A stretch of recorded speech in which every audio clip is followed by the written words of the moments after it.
सबसे पहले तो मैं ये कहूंगा कि गत 10 वर्षों में जिस प्रकार से अंतरिक्ष विज्ञान का प्रधानमंत्री मोदी जी के नेतृत्व में और उनके प्रोत्साहन से न केवल रॉकेट लॉन्चिंग तक ही सीमित रखा गया उनकी भूमिका को, बल्कि उसको इंफ्रास्ट्रक्चर डेवलपमेंट और प्रत्येक मंत्रालय, प्रत्येक सेक्टर में जिस प्रकार से उसकी उपयोगिता की जा सकती है और उसको लेकर के एक के बाद एक अनेकों ऐसे क्रांतिकारी निर्णय लिए गए जिससे वो संभव हो सके, उसी श्रृंखला का एक आज ये नतीजा है। ये इसी क्रम में कि आज एक भुवन पंचायत नाम का पोर्टल लॉन्च किया गया। आपको स्मरण होगा कि सन 2015 के लगभग प्रधानमंत्री मोदी जी के निर्देश अनुसार एक 2 दिवसीय ब्रेन स्टॉर्मिंग का एक सेशन हुआ था, जिसमें प्रत्येक मंत्रालय के प्रतिनिधियों को अंतरिक्ष वैज्ञानिकों के साथ बिठा करके ये समझने का अवसर दिया गया कि कहां पर स्पेस टेक्नोलॉजी के माध्यम से स्मार्ट सिटीज के निर्माण में, रेल क्रॉसिंग्स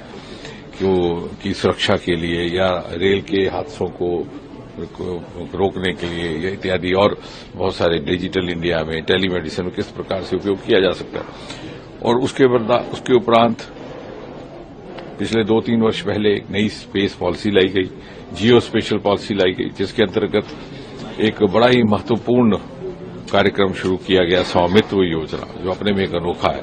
मैपिंग जिससे की जाती है स्पेस टेक्नोलॉजी और ड्रोन के माध्यम से।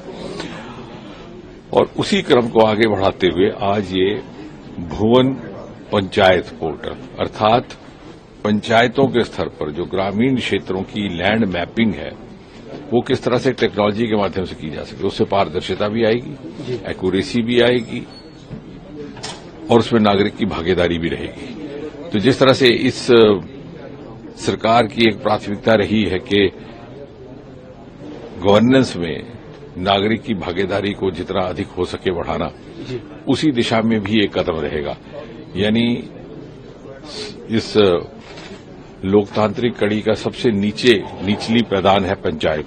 तो पंचायत के स्तर पर ये भुवन पंचायत पोर्टल ग्रामीण लैंड मैपिंग में भाग लेगा, उसमें सहयोग करेगा और साथ ही साथ जैसे प्रधानमंत्री सदा इस बात पर बल देते हैं कि साइलोज से निकल करके इंटेग्रेटेड तरीके से ये सरकार काम करे।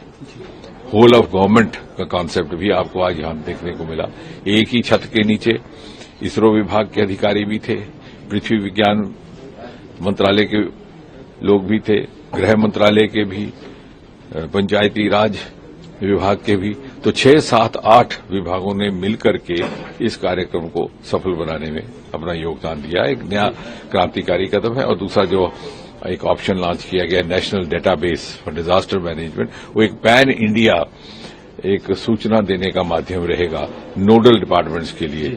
जब भी कोई डिजास्टर होने की संभावना हो, उसकी सूचना प्रायर इन्फॉर्मेशन देने के लिए और उसकी रोकथाम के लिए पर्याप्त समय भी उनके लिए उपलब्ध रहे, उसमें से। अगर आप ये वीडियो YouTube पर देख रहे हैं तो हमारे चैनल को सब्सक्राइब करें और बेल आइकन को दबाना ना भूलें। अगर आप Facebook पर ये वीडियो देख रहे हैं तो हमारे पेज को लाइक करें।